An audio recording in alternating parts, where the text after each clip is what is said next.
My son-in-law paid for a luxurious safari in Africa so that I could finally see lions and elephants. But when I returned home early and approached the door, I heard his voice on the phone. The guide will do everything quietly. A crocodile or a buffalo. It's an accident, and no one will suspect anything. I froze. I smiled.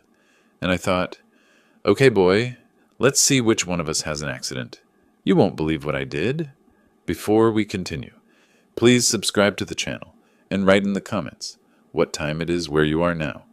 The Phoenix heat followed me through the front door like something alive, clinging to my shirt despite the air conditioning humming somewhere in the walls. I loosened my tie. 10 hours at the dealership always left a ring around my neck, and stopped in the foyer. Voices, low, careful voices coming from the living room. 2 weeks of silence, and now they were talking. I'd refused the money. $35,000 for another one of Melvin's investment schemes, the kind that always sounded brilliant until the money disappeared. I'd called it wasteful. Frances had looked at me like I'd struck her, then turned away, and neither of them had spoken to me since. I walked toward the living room, each step deliberate. They sat on the leather couch, Frances and Melvin side by side, an envelope resting on the cushion between them. The air felt heavy, thick with something unspoken. Frances glanced up first, her expression carefully neutral. Melvin stood, and I noticed his smile didn't quite work. Too wide, too sudden. What's this? I stayed near the doorway, one hand still on the frame.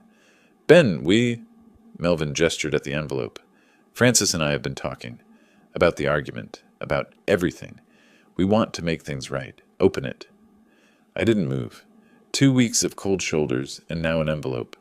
The pattern was familiar. Charm following anger. Gifts following demands. But something in Frances's face made me step forward. She looked softer somehow, almost like the daughter I remembered. I took the envelope. Inside were boarding passes. Thick cardstock with airline logos. Business class. My hands started shaking before my brain caught up to what I was reading. Tanzania? Melvin, this must have cost... How did you... I looked up from the tickets, searching his face for the angle. There was always an angle. I've been putting away my bonuses for months. His voice came too quickly, rehearsed. You always talked about Africa, remember? At Frances's birthday dinner 3 years back. We want you to finally go. You've earned it. I stared at the tickets. $12,000 minimum for a package like this. Melvin, who hadn't hit a sales target in 6 months. Melvin, who complained about gas money. Frances moved then, crossing the space between us faster than I expected. Her arms wrapped around me before I could process, and her voice came soft near my ear, hitting something deep and old inside my chest. Dad, you work so hard. You give us so much. Let us give something back to you for once. Please, we want you to have this. She squeezed my hand the way she used to as a child, that specific pressure I'd forgotten about. I felt my resistance crumbling like sand. Maybe I had been too harsh. Maybe Melvin was finally growing up. Maybe they actually... I don't know what to say. My voice cracked, and I hated that it did. This is incredibly generous. Maybe I was too hard on you, Melvin. Thank you. Both of you. I pulled them both into a hug, closing my eyes against the sting behind them. When I opened them again, I caught something, just for a second, a flicker in Melvin's smile. But Frances was warm against my shoulder, and I pushed the thought away. When do I leave? 3 days, Melvin said. Gives you time to pack, get your affairs in order. 2 weeks in Tanzania. Safari, lodges, the whole experience. 3 days. I looked down at the tickets again, at the word Kilimanjaro, printed in bold letters. My dream. The one I'd mentioned once, maybe twice, in passing years ago. They'd remembered. How did you pay for this? The question came out before I could stop it. Ben, come on. Melvin's laugh sounded genuine. Don't overthink it. Just enjoy it. You deserve a break. The dealership will survive without you for 2 weeks. Frances pulled back, her eyes meeting mine. Promise us you'll actually relax. No checking emails, no worrying about us. Just be happy, Dad. Be happy. When was the last time someone had told me that? I promise, I said, and meant it. They stayed another hour, talking about the itinerary, the safari lodges, the wildlife I'd see. Frances made coffee the way I liked it. Too much sugar, not enough cream. Melvin told a story about a customer at the dealership that actually made me laugh. For those 60 minutes, we were a family again. After they left, I sat in my study with the tickets under the lamplight. The paper felt expensive, official, real. Africa. After 30 years of talking about it, dreaming about it, postponing it. I picked up the framed photo on my desk. Frances at 7, missing her front teeth, laughing at something I'd said, her whole face bright with joy. Where had that little girl gone? When had she learned to look at me with calculation instead of love? But the tickets were in my hand, heavy, real. Maybe the little girl was still there, buried under years of Melvin's influence, and maybe this gift meant she was coming back. I wanted to believe that. I needed to believe it. Tomorrow I'd start packing. Tomorrow I'd let myself feel excited instead of suspicious. Tomorrow I'd trust my daughter again. I turned off the lamp and carried the tickets upstairs, placing them on my nightstand where I could see them first thing in the morning. In the darkness of my bedroom, I touched them twice more before sleep came, just to confirm they were real. They were real. Sunlight cut through the blinds before 6, harsh and white, the way Phoenix mornings always were. I woke with the tickets already in my hand. I'd reached for them sometime in the night, half dreaming. They were still real. Tanzania was still real. I stood before my closet, pulling out khaki shirts and lightweight pants, when the memories started. The suitcase itself triggered the first one. I'd bought it 8 years ago for Frances's college graduation trip, a tour through Europe she'd been planning since sophomore year. Then Melvin appeared, and suddenly the trip was for 2. Dad, you understand, right? This is important for us. I'd understood. I'd paid for it too, just like I'd paid for everything else. 8 years. I folded a shirt and counted backward. Frances was 27 when she brought Melvin home, her eyes bright with new love, her voice asking if they could stay just temporarily until we get on our feet. I'd said yes because that's what fathers do. Temporary became permanent. The guest room became their room. My house became our house. I created a position for him at the dealership, $65,000 a year despite zero experience in sales. Watched him miss target after target while other salespeople worked weekends. The Lexus I gave them for their anniversary cost $45,000 I couldn't really spare. Their wedding, $28,000 for one day. Flowers wilting in the heat. A dress Frances wore once. A cake we ate in 15 minutes. How much had I spent? Not in dollars, though those numbers were staggering enough. How much had I spent in dignity, watching my daughter's thank you transform into, it's the least you can do? How much in hope each time I convinced myself the next request would be the last? I found one of Frances's childhood photos somehow wedged in my sock drawer. 10 years old, braces catching the light, genuine smile. I couldn't remember when I'd put it there or why. She wore her soccer uniform. I'd coached that team, spent every Saturday morning on fields across Scottsdale teaching her to pass, to shoot, to keep going even when she was tired. When had she changed? I traced the timeline while folding pants. Gradual, insidious. Small requests became demands. Could you help? Became, you need to handle this. Affection became transactional. Hugs when she needed something, silence when she didn't. I'd watched my daughter disappear for years, replaced piece by someone who looked like her but talked like Melvin. But maybe the tickets meant something. Maybe. I checked the clock. 2 hours until I needed to leave for the airport. I zipped the suitcase and carried it downstairs. The drive to Sky Harbor took 40 minutes through heat that shimmered off the asphalt. My car's thermometer read 109 degrees at 10 in the morning. At a red light on the I-10, I pulled the tickets from my jacket pocket and ran my thumb over them again. $12,000. From bonuses. Melvin hadn't hit a sales target in 6 months. How does a man failing at his job save $12,000? But I didn't turn around. I merged onto the airport access road and parked in long term, checking the tickets one more time before locking the car. Security, gate, boarding. Everything moved in a haze. Business class meant legroom, meant wine I didn't drink, meant flight attendants who smiled with actual warmth. I watched Phoenix shrink below, the city grid giving way to desert, then mountains, then nothing but clouds. Somewhere over the Atlantic, I studied the photos on my phone. Frances at 15, at 20, at 30. I could see the change happening in real time, frame by frame. The way her smile got smaller, the way her eyes got harder, the way Melvin appeared in more and more pictures until he was in all of them, his arm around her shoulders, his influence seeping into every expression on her face. Maybe I'd been unfair. Maybe I'd been so focused on what they cost me that I couldn't see them trying to give back. Maybe this was their way of saying they finally understood. Maybe. The layover in Addis Ababa lasted 4 hours. I walked the terminal in circles, too nervous to sit, too tired to think clearly.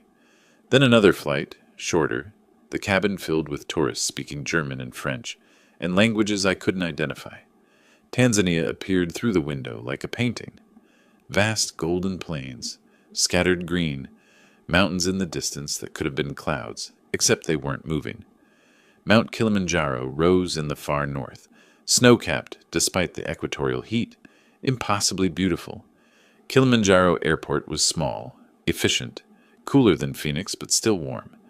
I moved through customs in a daze, got my passport stamped, collected my suitcase from a carousel that squeaked with each rotation.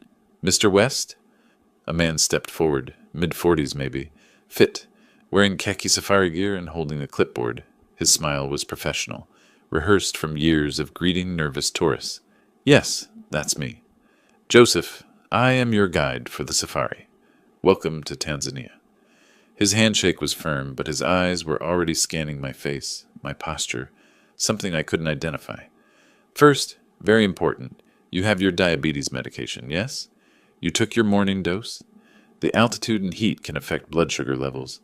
We must be very careful with your health during the safari. Very careful." I blinked. "I have everything I need. I've been managing this condition for 15 years, but thank you for the concern." Of course, of course." He checked something on his clipboard, glanced at his watch. "But I must ask, any dizziness, fatigue, unusual symptoms?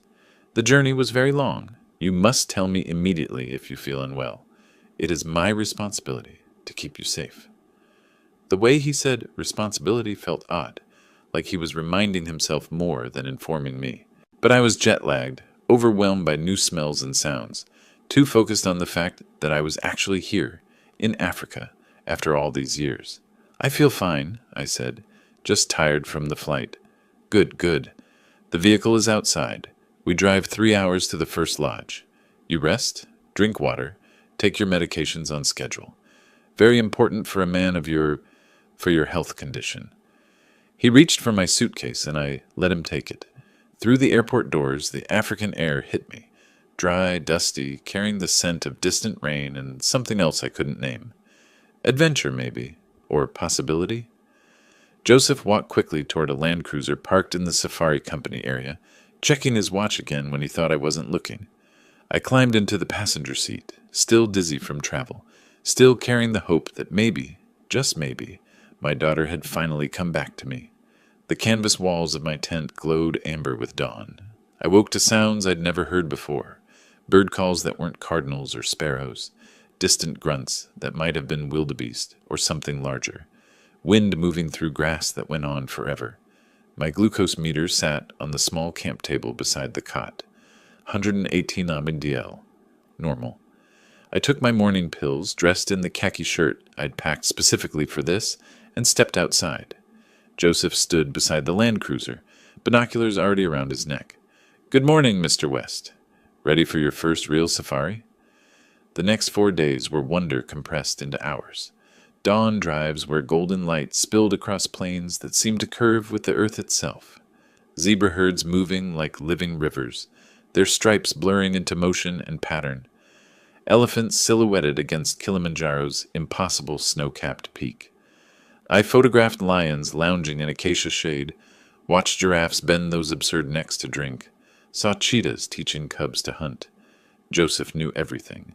He could identify birds by their calls, explain why elephants bathed in specific mud holes, predict where leopards would rest during afternoon heat.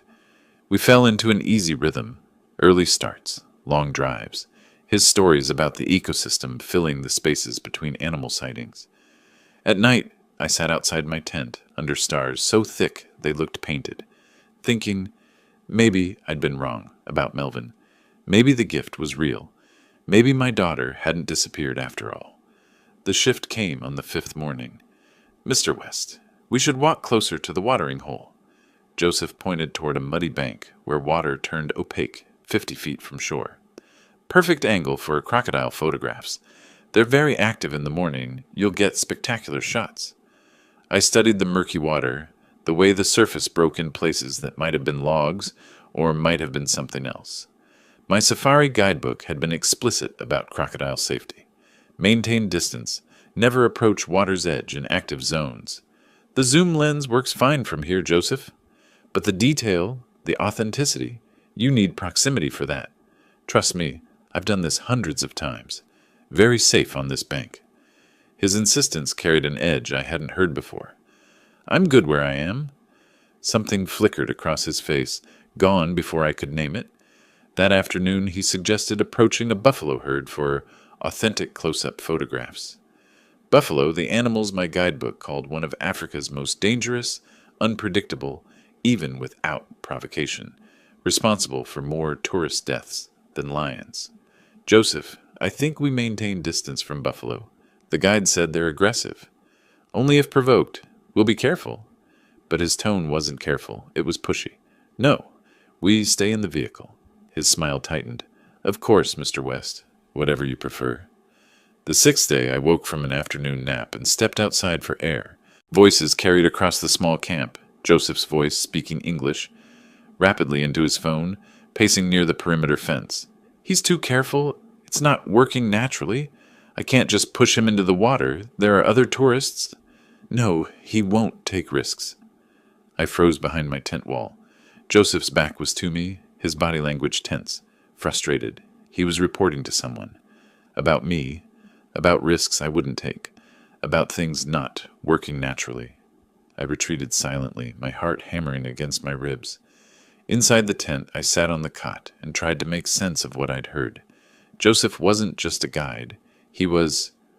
What? What wasn't working naturally? Why did he care whether I took risks? The pieces wouldn't fit together, but they rattled around in my mind, keeping me awake that night, making every distant animal sound feel threatening. On the 8th morning, I woke feeling wrong, sweating, shaking. Vision blurred at the edges. I fumbled for the glucose meter. 310 nosdl. Too high. Dangerously high. I'd forgotten last night's medication, distracted by that phone call replaying in my head. When I told Joseph I needed to leave, cut the trip short, get home, manage this properly, his face drained of color. "Mr. West, that's not necessary." He spoke too fast, hands gesturing. "We have excellent medical care at the main camp.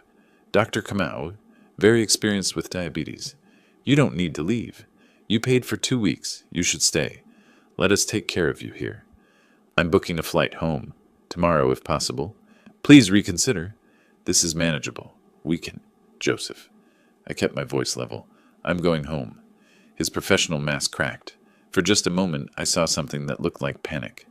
I spent my last day arranging the early departure, changing the Ethiopian Airlines ticket, packing while Joseph hovered, making increasingly desperate suggestions. Drive to the medical camp first. Wait another day to see if the levels stabilize. Extend just 3 more days. Something was wrong. Very wrong. I didn't understand what, but every instinct I'd developed in 40 years of business negotiations was screaming at me to get out. The plane lifted off from Kilimanjaro the next afternoon. Through the window, Tanzania shrank below, golden and beautiful and somehow sinister. I'd escaped something. I knew that much. But what? The question followed me across the Atlantic, through the layover in Addis Ababa, all the way home. The Phoenix night air hit me at 12:40 a.m., still 85 degrees even at this hour, dry heat radiating from concrete. I stood outside Sky Harbor's terminal, exhausted down to my bones. 30 hours of travel. Jet lag pulling at my thoughts like weights. But my glucose levels had finally stabilized, and I was home. I hadn't called Francis or Melvin, wanted to surprise them, show up early, maybe have breakfast together. Part of me hoped to catch genuine relief on their faces when I walked through the door. The taxi ride through empty Phoenix streets took 40 minutes. Dawn was just beginning when we pulled onto my quiet Scottsdale street, the sky shifting from black to deep purple, stars fading. 6:25 a.m., according to my watch. I paid the driver quietly, hefted my suitcase from the trunk. My house looked peaceful. Porch light still on. Francis's car in the driveway, everything normal. I used my key on the garage side door, not wanting to startle them awake with the front entrance. The house was dim, silent except for voices from the kitchen. I checked my watch again. 6:30 a.m. Who was awake this early? I left the suitcase by the garage entrance and moved toward the sound, walking carefully across tile floor in my travel-worn shoes. The kitchen door was slightly ajar, light spilling through the crack. I raised my hand to push it open. Melvin's voice stopped me cold. "Tomorrow's the day. The old man should be done for." I froze, my hand suspended in air. Through the crack, I could see Melvin's back, phone pressed to his ear, pacing near the coffee maker. "The guide I hired will handle it, make it look like an accident. Crocodile attack, or maybe a charging buffalo. Either way, problem solved." The floor tilted. My legs went numb. "Yeah, I know, 12 grand was steep, but it's an investment, right?" Melvin laughed. Actually laughed. "Once he's gone, we get the house. Worth at least $850,000, plus the dealerships, the accounts, everything. Francis already lined up a notary who can rush the probate. We're talking 4, maybe 5 million total. Worth every penny." I couldn't breathe, couldn't move. The kitchen, the hallway, my entire world compressed into that crack in the door, and Melvin's casual voice discussing my murder like a stock trade. "Francis, she's fine with it. She was the one who suggested it, actually." His tone shifted, almost admiring. "Said we've waited long enough that her father's had a good run. We deserve to live our lives now, not wait another 20 years for the old man to kick off naturally." Francis suggested it. My daughter, my little girl who I'd coached in soccer, who'd held my hand at the zoo, who'd cried in my arms when her mother died. She'd suggested killing me, the $12,000 gift. Not reconciliation, not love, assassination. They'd sent me to Africa to die. Joseph wasn't a concerned guide checking my health. He was an executioner, assessing his target. The watering hole, the buffalo herd, the desperate phone call when I proved too careful to kill easily. 8 years of supporting them, giving them everything. A home, jobs, money, love. And they'd repaid me by plotting my death. I stood paralyzed for 30 seconds. That felt like 30 years. Through the crack, I saw Melvin laugh again at something the person on the phone said. That sound, easy, cheerful, discussing my corpse like a punchline, snapped me into motion. I couldn't confront them. Not now. Not without proof. Not without a plan. My hands shook as I backed away down the hallway, each step careful, praying the floor wouldn't creak. I picked up my suitcase from where I'd left it, let myself back out through the garage, closed the door with infinite care. The dawn light was brighter now. I stood at the end of my driveway, the house I'd built, paid for, shared, and pulled out my phone. Called another taxi, whispered the request. 10 minutes. The driver arrived in 10 minutes. I gave him the address of the Hilton in downtown Phoenix, 15 miles away. As we pulled away, I watched my house recede in the side mirror. Francis's car still in the driveway. Porch light still glowing. Everything looking normal while inside, my daughter and her husband celebrated my impending death. My hands were steady now, the shock crystallizing into something colder, harder. I thought of Francis at 7, gap-toothed and laughing. I thought of Melvin's smile when he'd handed me those tickets. I thought of how close I'd come to dying alone in Africa, believing until the end that they loved me. "All right," I said quietly, so the driver couldn't hear. "We'll see who survives this." The businessman in me was already calculating. Document everything. Build the case. Execute with precision. They thought I was dead or dying. They were probably checking their phones every hour, waiting for Joseph's confirmation. Good. Let them wait. Let them think they'd won. And then I'd show them what real consequences looked like. My face felt calm, but in the taxi's rearview mirror, my eyes looked like ice. The Hilton lobby was quiet at 7 in the morning, business people with rolling luggage moving toward breakfast, morning light cutting through floor-to-ceiling windows. I checked in using a business credit card linked to the dealerships one Melvin and Francis didn't monitor. The clerk handed me a key without much conversation. Room 847.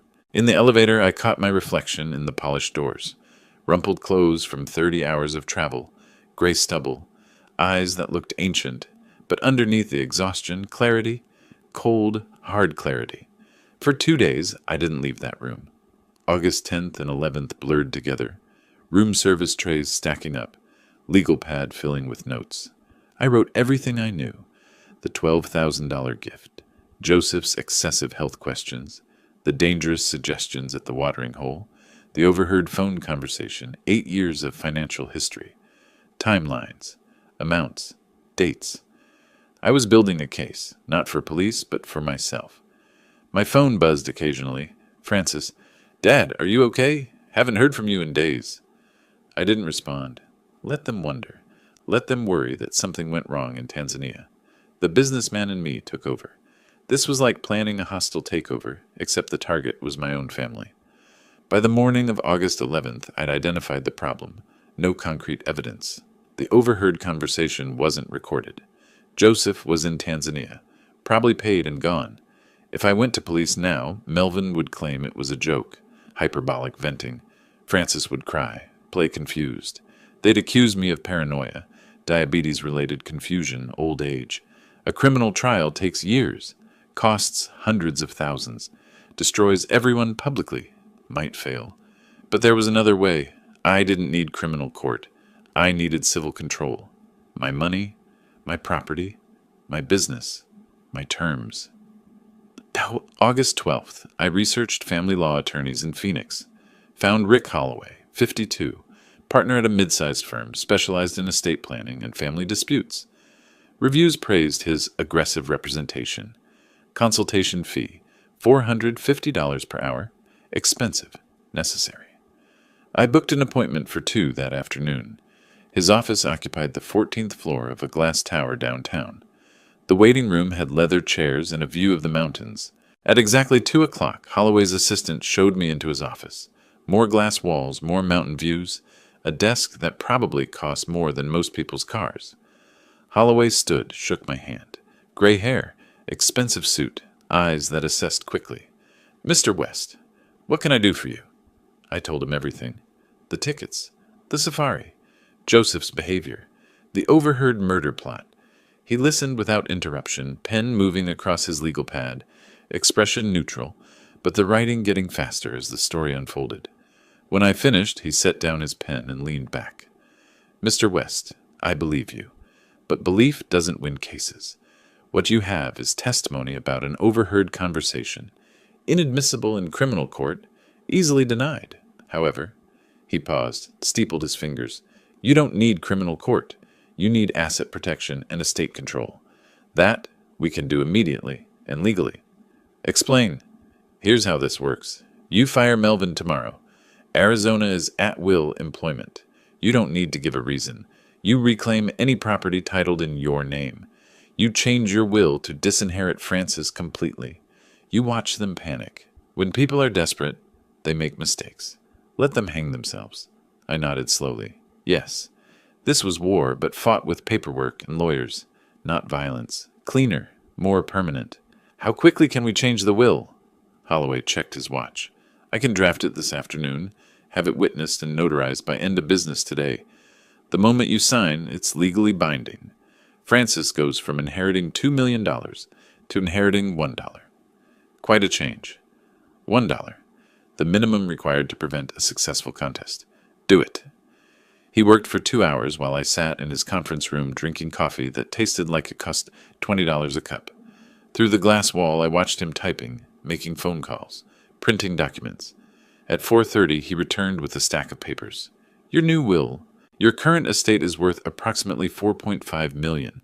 3 dealerships, the Scottsdale house, investment accounts, retirement funds. The old will split everything 50-50, half to Francis, half to various charities. This new version gives Francis exactly $1, with the remainder divided among organizations focused on elder abuse prevention." Elder abuse prevention? Fitting. He called in 2 associates to witness. I signed 3 copies, each signature crossing out my daughter's future. The pen scratched across paper with finality. A notary stamped the documents with officialness that felt like closing a vault. "One more thing," Holloway said as I prepared to leave. "Don't tell them you know. Play dumb. Let them think they're safe. Watch what they do when they believe they've gotten away with it. You'll learn everything you need to know about who they really are." I shook his hand. "Thank you." "My pleasure. And Mr. West, they tried to kill you for money. $1 is generous." I took a taxi back to the Hilton.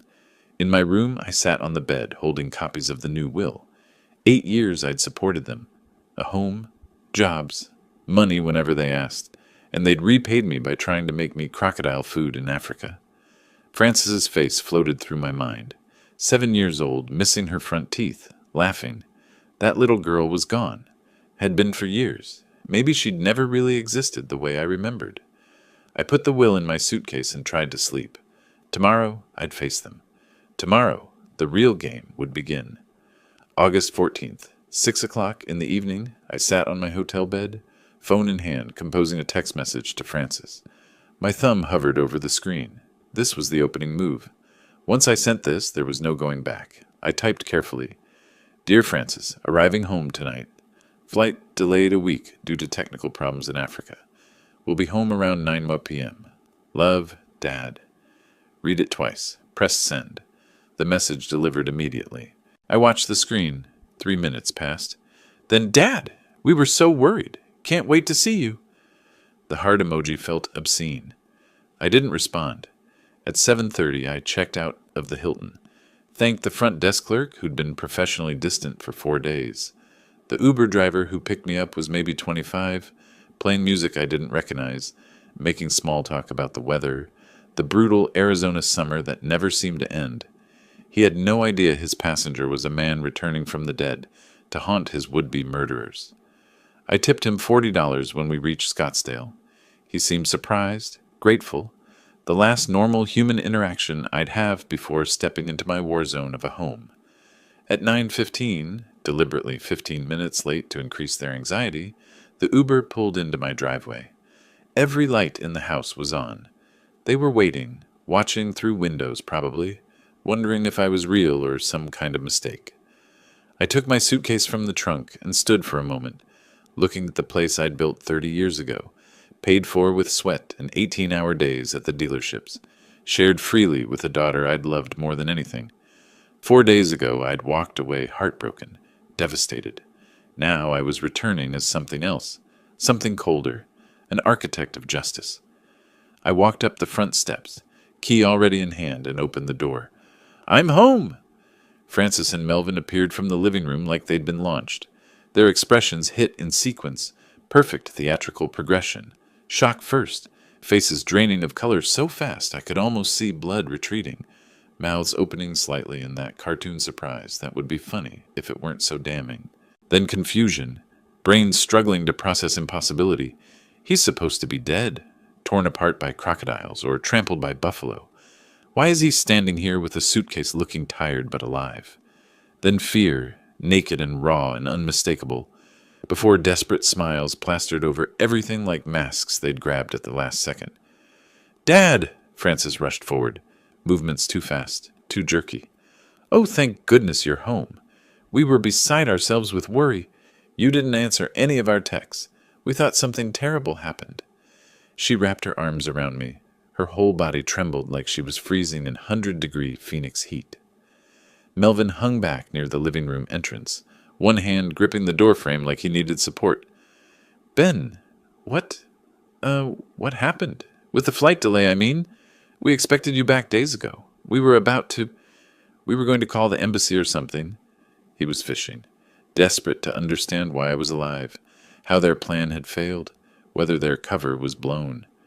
I smiled, let Frances step back, and launched into my carefully prepared story.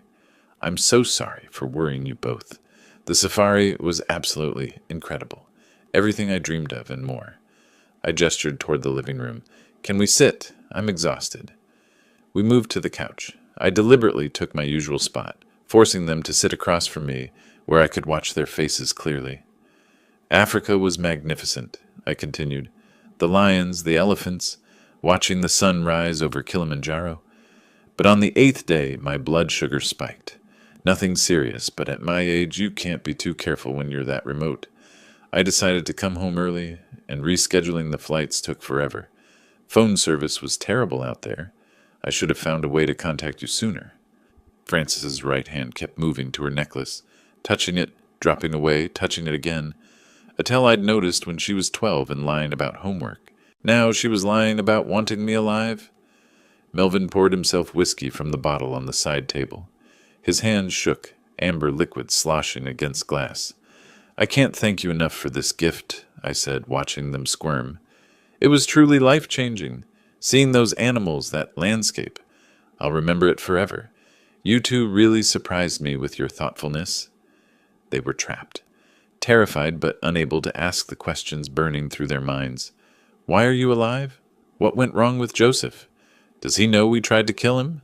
Forced instead to play the relieved, loving family. We're just glad you're safe, Dad. Francis's voice came too high, strained. Of course, Melvin added quickly. That's all that matters. I pulled out my phone. Want to see pictures? I took hundreds. For the next hour, I showed them safari photos. Each image required comments, exclamations of wonder, questions they had to pretend to care about. Look at this lion pride. See how close the elephants came to the vehicle. Isn't Kilimanjaro beautiful in the distance? Francis and Melvin exchanged constant glances. Quick, panicked eye contact they thought I didn't notice. I noticed everything. Melvin drank 3 whiskeys in 40 minutes, ice cubes rattling in his glass, liquid disappearing faster each time.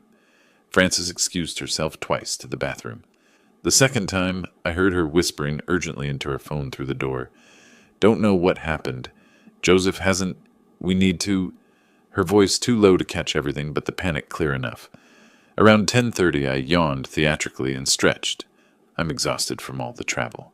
Think I'll head to bed. Of course, Dad. Rest well. Frances stood too quickly, relief flooding her face at the prospect of my departure. I picked up my suitcase and climbed the stairs, feeling their eyes boring into my back with every step. In my room, I locked the door and sat on the bed.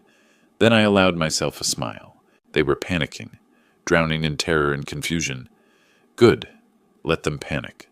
Let them spend the night wondering what went wrong, whether I suspected, what to do next. Tomorrow, the real game would begin. August 16th, I woke at 5:30 to silence. The house still asleep, Francis and Melvin probably exhausted from their anxious vigil the night before. I showered, dressed in my charcoal gray suit, crisp white shirt, burgundy tie, armor for battle, each button fastened with purpose. I studied my reflection, not from vanity, but from readiness, checking that the man in the mirror looked capable of what came next. I skipped breakfast at home, drove to the flagship dealership in North Scottsdale. The building looked different today, not just my business, but my weapon. I arrived before staff, let myself in through the executive entrance. In my office with the door closed, I reviewed Melvin's sales records one final time. 6 consecutive months below target. Customer complaints documented. The numbers didn't lie. At 9 o'clock sharp, I sent the email. Come to my office, now. Melvin walked in at 9:30 wearing yesterday's clothes, looking haggard. He attempted a nervous smile, trying to pretend everything was normal. Hey Ben, what's up? Something about the inventory? I didn't invite him to sit. Standing behind my desk, hands flat on the surface, I delivered the words with surgical precision. Melvin, your employment is terminated effective immediately. 6 consecutive months of substandard performance. 40% below acceptable target. Multiple customer complaints documented. You'll receive $5,000 severance. You have 1 hour to vacate the premises.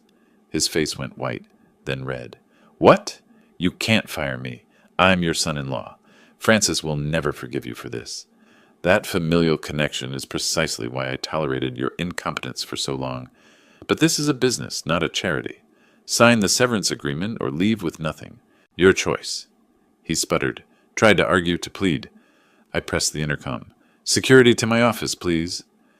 2 guards arrived within minutes. Through the glass walls, the dealership staff, people Melvin worked alongside for 8 years, watched as he was escorted to his cubicle to pack his belongings into a cardboard box. His face burned with shame. Some colleagues looked away, embarrassed.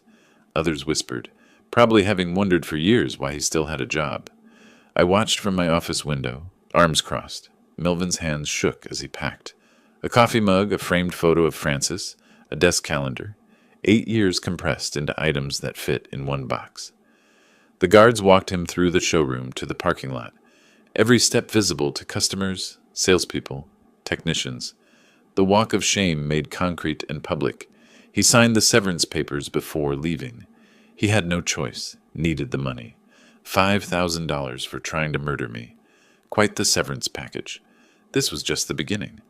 That afternoon at 2 o'clock, while Melvin was still processing his termination, Rick Holloway's office sent a certified letter to my home address.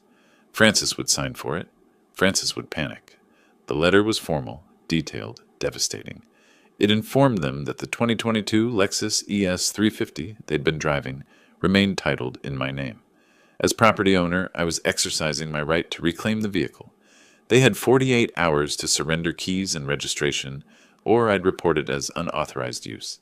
Signed by Holloway with his bar number prominently displayed. Legal. Binding. Merciless. I arrived home at 7 to chaos. Frances was in the living room. Mascara streaked down her face. The letter crumpled in her fist.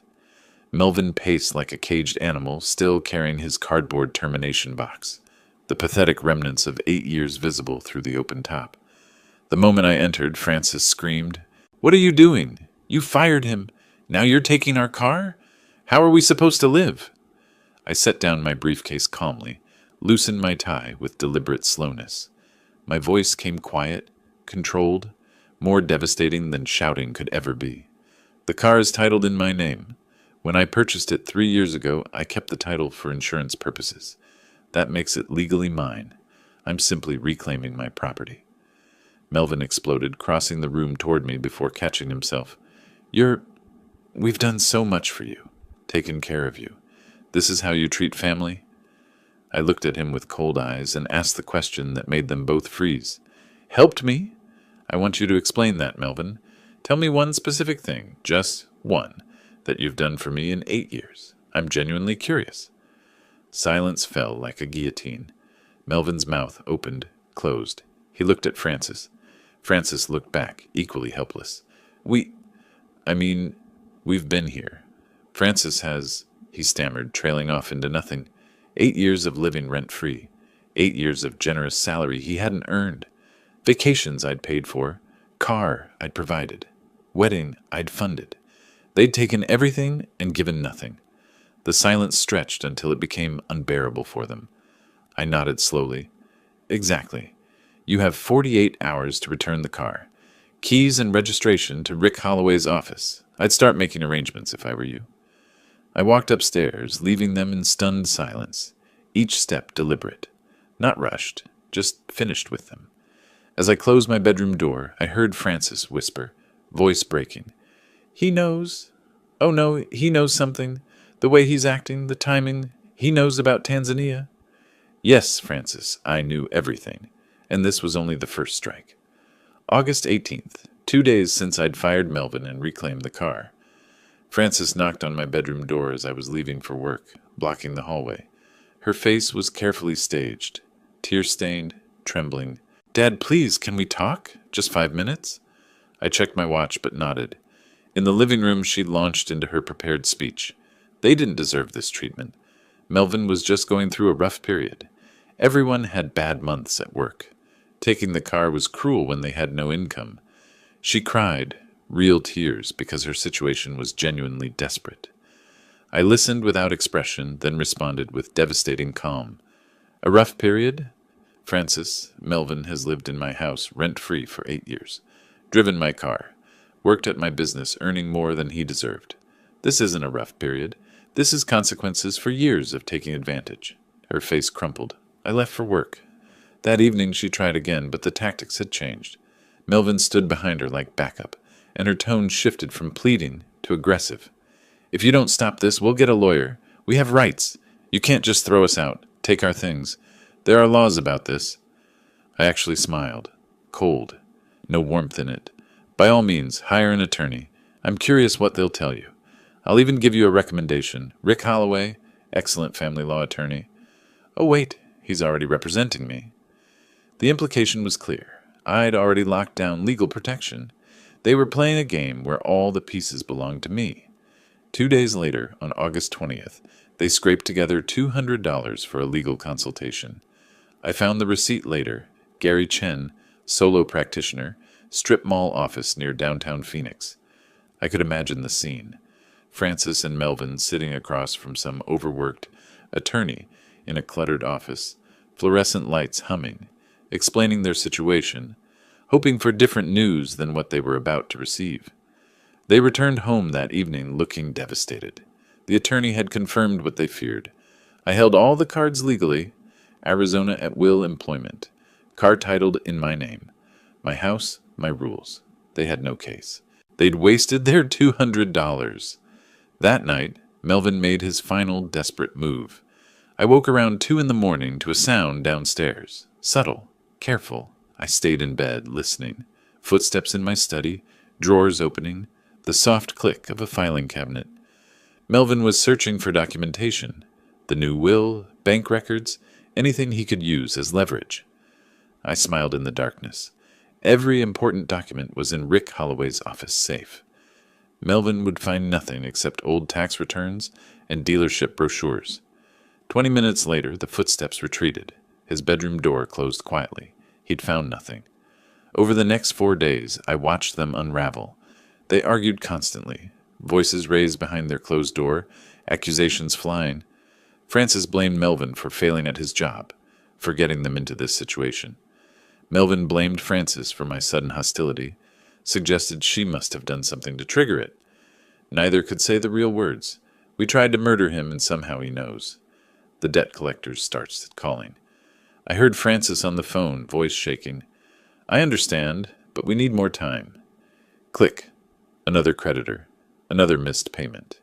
Credit card statements appeared on the kitchen counter, forgotten in their panic. I glanced at them. $18,000 in combined debt. Minimum payments they couldn't make without Melvin's income. Uber charges piling up. No car meant every trip cost money they didn't have. They ate my food but avoided me at mealtimes. The few times we crossed paths, they couldn't meet my eyes. The atmosphere in the house was toxic, poisonous, waiting for the next blow to fall. I observed it all with quiet satisfaction. Watching them destroy each other was almost as satisfying as destroying them myself. One evening, their argument crescendoed loud enough that I heard through the walls. "This is your fault," Francis screamed. "If you'd just done your job properly, hit your targets, he wouldn't have had an excuse to fire you." "My fault?" Melvin's voice was defensive, angry. "What did you do to make him turn on us like this? He was fine until Tanzania. Something happened. Something you're not telling me. Did he figure out what we—" He stopped himself, but the implication hung in the air. Silence fell in their room. I stood in my study, listening to their fear, and allowed myself a moment of cold satisfaction. They were tearing each other apart. No loyalty, no unity when pressure hit, just blame and terror. This is who they really were, and I was just getting started. August 25th, Monday morning. Francis and Melvin were out job hunting via Uber, burning through money they didn't have on rides across Phoenix to interviews that led nowhere. I sat in my study making phone calls, pen poised over a guest list. Neighbors, family friends, colleagues from the dealerships. 15 people total. My tone was warm, apologetic, carefully modulated. I know things have been tense with Francis and Melvin lately. We've had our difficulties. But I'd like to smooth things over, have everyone together. This Saturday evening, 6 o'clock, just burgers and conversation. I'd really appreciate your support. Everyone accepted. They thought I was extending an olive branch, trying to heal family wounds. They had no idea they were being invited to a public execution. That afternoon, when Francis and Melvin returned home exhausted and discouraged from another fruitless day of applications, I made my announcement. I've been thinking about how strained things have been between us. I'd like to try to make peace.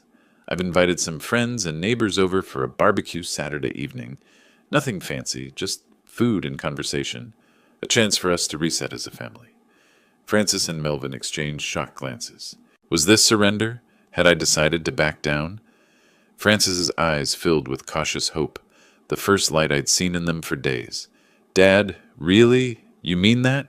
You want to work things out? I nodded, my expression carefully neutral, giving nothing away. I think it's time we cleared the air. Publicly. As a family. They missed the emphasis on publicly, too desperate for relief, for any sign of mercy, to hear the warning buried in that single word.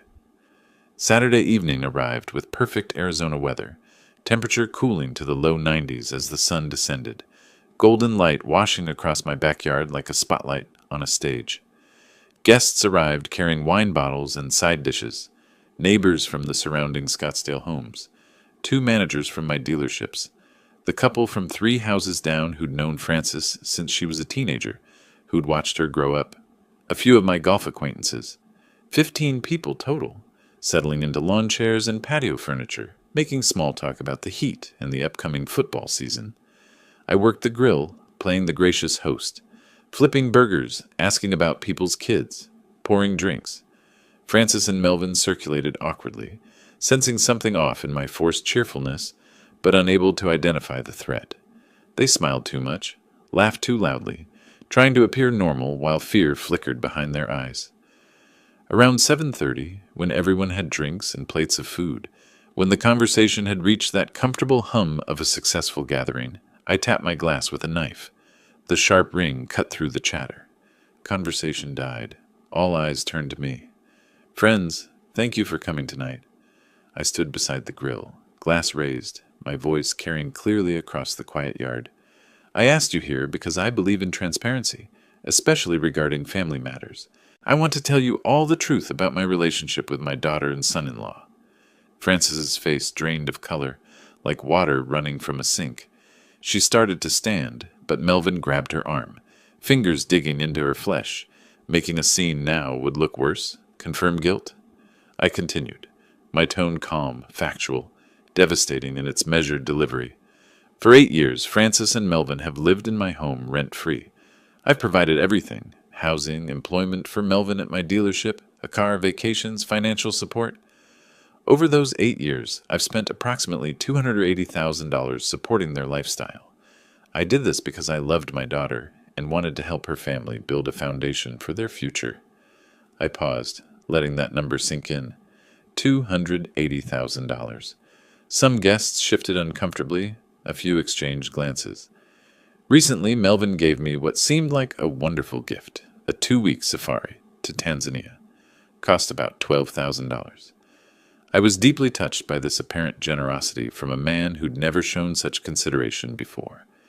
It seemed like a turning point, a sign they'd finally grown up, wanted to give back for all I'd provided. I pulled papers from my pocket, phone records Rick Holloway had obtained legally through subpoena. But I learned something disturbing during that trip. These are Melvin's phone records from late July. The day before my departure, he made 3 calls to Tanzania, to a safari guide named Joseph. He also transferred $8,000 to an account in Joseph's name through an international wire service. I unfolded the papers, holding them up so people could see the documentary evidence. That gift wasn't generosity. It was a murder plot. Joseph was paid to arrange my death and make it look like an animal attack, a crocodile, a charging buffalo, something believable. Then Francis and Melvin could inherit my estate immediately, rather than wait for nature to take its course. The backyard erupted like I'd thrown a match into gasoline. Francis screamed, her voice high and panicked. "Stop it! Dad, you've lost your mind. This is insane. Everyone, he's not well. His diabetes, the stress of running the business, he's confused and paranoid." But guests were already standing, backing away from her and Melvin like they carried something contagious. The neighbor woman who'd taught Francis in Sunday school 20 years ago put her hand over her mouth, looking sick. "Francis, is any of this true? Your own father?" Melvin tried to argue, his voice too loud, too aggressive. "He can't prove anything. Phone calls don't mean murder. This is a vindictive old man lying because I couldn't hit sales targets. You all know how he is. Controlling, demanding." But my calm presentation, the documentary evidence in my hands, the obvious pain in my carefully controlled voice, It was compelling in a way their denials weren't. One of the dealership managers shook his head slowly, disgust written across his face. Ben, I don't know what to say. I'm so sorry you went through this. If you need anything, character statements, testimony for any legal proceedings, you let me know. Guests began leaving, some quickly, hurrying to their cars without looking back, eager to escape the toxicity. Others paused to squeeze my shoulder, express shock or sympathy, promised to call. Within 20 minutes, the yard was empty except for me, Frances sobbing on a patio chair with her face buried in her hands, and Melvin standing frozen near the now-cold grill. Exposed, ruined, their social death complete. Everyone in Scottsdale would know by morning. The story would spread like wildfire through their social circles, their professional networks, every connection they'd built over the years. The next morning, Rick Holloway delivered the official eviction notice to the front door. 30 days to vacate the premises. August 28th, 3 days after the catastrophic barbecue. Frances and Melvin had spent those days in their bedroom, phones turned off, hiding from the world they could no longer face. They'd found a studio apartment in a rundown complex near 27th Avenue and Indian School Road, far from Scottsdale's manicured comfort. $950 per month for 400 square feet, bars on the windows, sirens at night.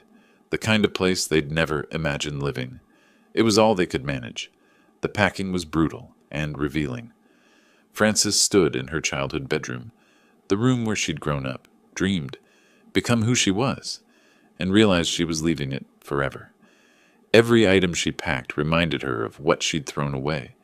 She found a photo album from her 16th birthday party. Me smiling, arm around her shoulders, so proud of my little girl. She sat on the floor crying, album open on her lap, seeing the evidence of love she'd repaid with betrayal. In the garage, Melvin threw tools and sporting equipment into boxes with angry violence. Golf clubs I'd bought him, camping gear I'd funded, each item a reminder of my generosity he'd never appreciated, never earned, never deserved. They weren't just moving out. They were confronting 8 years of unearned privilege, now ending. On the evening of August 29th, their second-to-last night in my house, Frances made a decision. She'd lost everything else. She had to try one final time to reach her father. Around 8 o'clock, she knocked on my study door. I was at my desk reviewing dealership reports. Life moving forward without her, as it would continue to do. "Dad, can I talk to you, please?" Her voice cracked on the last word. I looked up, expression unreadable, but nodded. She entered and did something she hadn't done since childhood. She dropped to her knees beside my desk. Tears streamed down her face. Real tears, not the manipulation she'd perfected over the years. "Dad, I'm so sorry. I was blind and selfish and cruel. Melvin convinced me you owed us, that we deserved everything, but I know that's not an excuse. What we tried to do, I can't even say it out loud. It's unforgivable. But I loved you. I still love you. I lost my way. I'm so sorry." I looked at my daughter on her knees and felt something crack inside me. Not forgiveness, but recognition of shared pain. I saw the little girl who'd brought me dandelions from the yard, declaring them more beautiful than store-bought flowers, who'd cried when her goldfish died and asked if we could have a funeral, who'd hugged me so tight when I dropped her off at college, whispering, "I'll make you proud, Daddy." But I also saw the woman who'd conspired to murder me for money, who'd valued early inheritance over my life, who'd spent 8 years taking and never giving back. The two images couldn't reconcile. My voice was quiet when I spoke, each word carefully chosen. "Frances, I loved you more than anything in this world. I gave you everything I had, not just money, but trust, faith, belief in who you could become. You chose greed over that love. You decided my death was worth it if it meant accessing your inheritance a few decades early." I paused, feeling the full weight of those words. I can't forgive that. Not today. Maybe not ever. Maybe someday, years from now, when you've rebuilt your life without my support, proven you can be someone worth forgiving. Maybe then, but not now. You need to leave my house. Figure out who you really are without my money cushioning every fall. Earn back your self-respect. Then we'll see. Frances nodded, understanding she'd get no more than this possibility of distant, uncertain redemption, more than she deserved, less than she wanted. She stood and walked out, closing the door softly behind her. The next morning, August 30th, they loaded the last boxes into their rental van. 10 o'clock, already heating toward another Phoenix scorcher.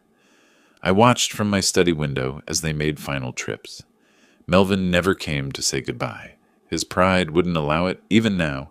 He'd learned nothing, blamed everyone but himself. Frances paused at the door one final time, looked back at the house where she'd grown up, at the window where she could see my silhouette.